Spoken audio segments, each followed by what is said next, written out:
What is up, YouTube? And it's that time of the week again for another video. But one of those things I like to do the most is doing some cooking. So let's see what I got going on here today. So I just got done cooking up some bacon. So I gotta get that bacon grease. Gotta spin that bacon grease around. But see, cooking the bacon. Got some pancakes. Got some eggs.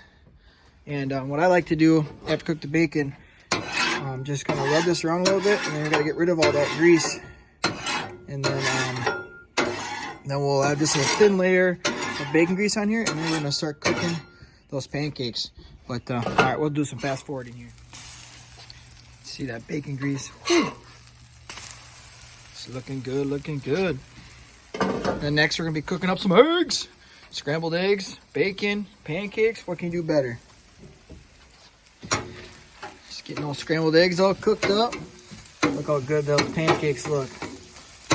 You get a different taste and feel when you cook them on the Blackstone with using some of that bacon grease. Woo! It's gonna be delicious. It's gonna be delicious. All right. Alrighty, YouTube. I can't share this with you, but I can share this video with you. So this next review. So let's get to it. I gotta go eat some food. Woo! It's breakfast time. It's breakfast time, baby. Yeah, buddy. What is up, YouTube? And I can tell you right now, I am stuffed. Whew. Put a fork in me. I am done. Those pancakes at breakfast was delicious. Whew. That bacon grease is that is the way to cook your pancakes, if you ask me. It gives it like that fried effect on top of the pancake. Makes it all nice and crispy. Whoo-wee! Is it delicious? But today's video is going to be on my new micro red dot made by Riton, and these optics are very underrated. Veteran-owned company, very nice optics. I also got a scope for my AR too. But today's video is going to be featuring this new 3 Tactics MPRD2 micro red dot, and I'm going to put it on my CANIK METE SFX for now. Eventually, I'm thinking about putting it on my CANIK TP9 Elite Subcompact. Why don't you guys let me know down in the comments below if you think I should change out this Romeo 0 on my TP9 Elite and put my new Riton optic on. But just so you guys can stay at ease at home. Both my guns are clear. So, but we're going to dive into this and get to looking at this new optic I got. If you guys haven't watched my other video that I posted about my new optics I got, this new micro red dot, it has a shake awake technology.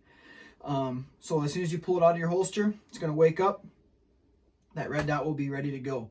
Also, this battery life on this thing is 50,000 hours. That is so awesome. Good job, Riton.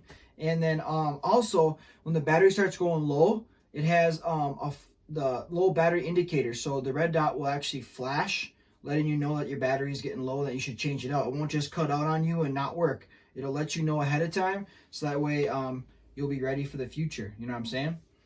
It also has auto brightness adjustment, aka basically just a photo eye. If you can see right there, there's a photo eye right there on the side of the optic that will detect light, and it'll adjust your red dot to the appropriate brightness for the conditions that you're in. The whole structure of this thing is really strong aluminum. It's a solid aluminum piece of metal. It's not cast. It was all forged. Just as a nice piece, just a nice product. They also have a lifetime warranty, if you guys are wondering.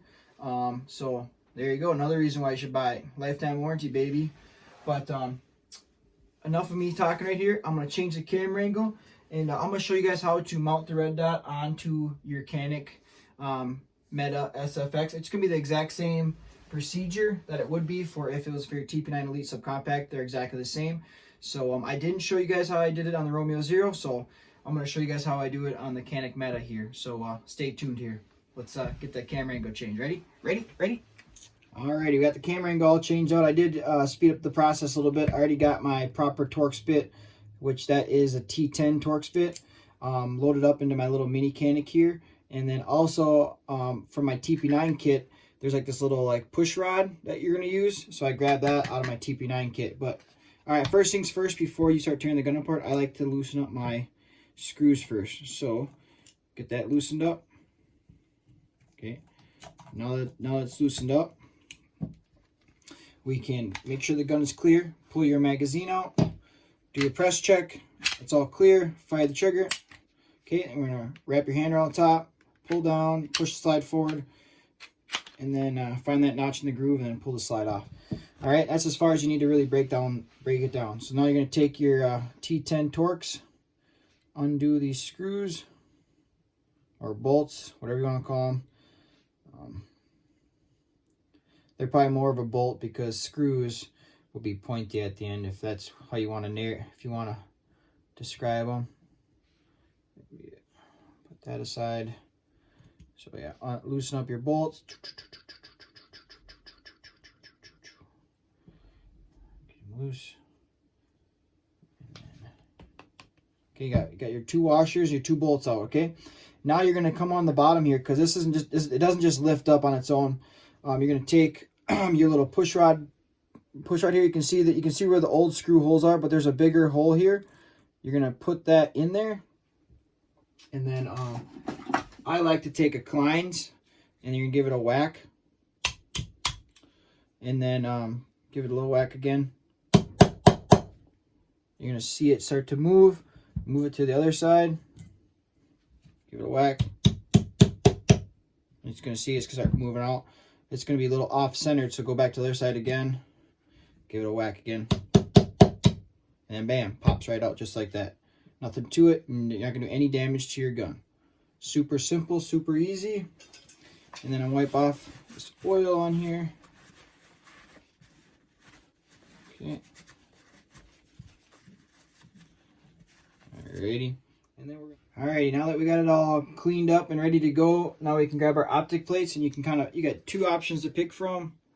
And I'm gonna go with this option. So when you put this in there, make sure your holes are facing to the rear of the firearm.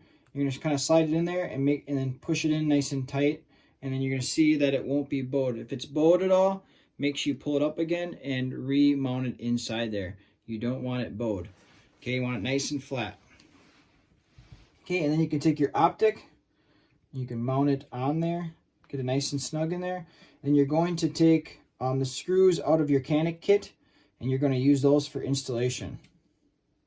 You're going to take those screws out of your CANIK kit, and you can use those for installing your new optic.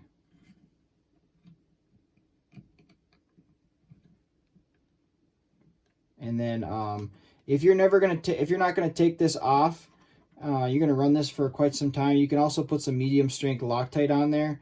I might take this off again and put it on my TP9 Elite Subcompact. I haven't decided yet, but I'm going to put it on here for now, and I'm going to go do the range and shoot. But I might take it off and put on that CANIK TP9 Elite Subcompact. You guys leave a comment below. Tell me what you guys think. If I should take that Romeo Zero off and put it on here and put this optic on there for everyday carry. But yeah, it's super simple, basic, just like that. Got it all nice and snugged. Doesn't need to be crazy tight. If you have a torque wrench, you can torque it down to the specifications, but basically just snug it up. And then now we can mount it back on our CANIK. Got it mounted up, then push it on. And then just like that, now we got that red dot all mounted up. So got the 2 red dots to compare now, and we're gonna go to the range and see how this thing fires. Alrighty, let's get to it.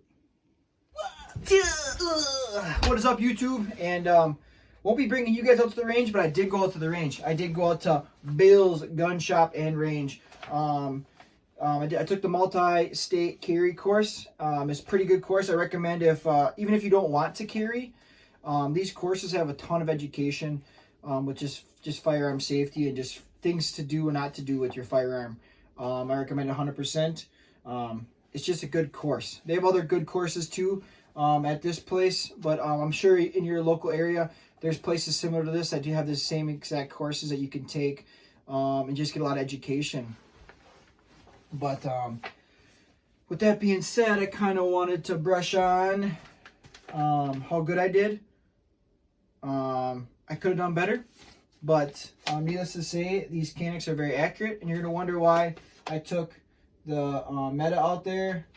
So I took the CANIK METE out there instead of the TP9, Elite Subcompact, only for one reason, is because I wanted to try out that new red dot. And don't forget to subscribe and join the Pew Pew family, because there's going to be some more future videos coming out.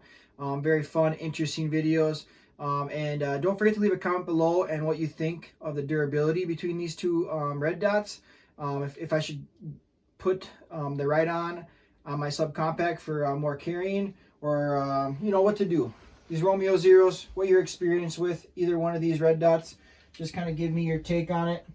But if you guys have seen my past video, there was a YouTuber explaining how these guns are very accurate. Both my guns are very, very accurate. And just to prove that, I do know the SFX is a bigger barrel, but both my guns are very, very accurate. They both would have shot exactly the same. They outperform me any day. So I shot a 243. The highest score you can get is a 250 in this course. It's pretty fun. Before I show you my, here it is. So before I show you my shooting, this is kind of what we did for the shooting. You can see there's two-handed drills, and then there's one-handed drills at 15 feet, and then at 25 feet there's the exact same drills, two-handed drills and then one-handed drills. And that's what the whole course is all about. You only need 50 rounds for the whole test. If you score under 175 points, you fail. And to be honest, I feel like if you score under 200, you should fail. But you can see here, the CANIK shoots very, very accurate. She is a very good machine gun. You can see very nice grouping there. A lot of my one-handed, I lost some here. I was shooting one-handed. Not very good at one-handed. I don't practice one-handed shooting, but needless to say, the CANIK is very, very accurate. I never had any issues with it, either one of them. And yeah, I hope you guys enjoyed the video. And oh, as you can tell here, you're probably wondering what you got going on here. Well, I started refinishing some of my my shotgun here, my 20 gauge here. So there'll be a future video on that one too. So hope you guys look forward to that. Otherwise, I'll catch you guys at the next video. Until next time.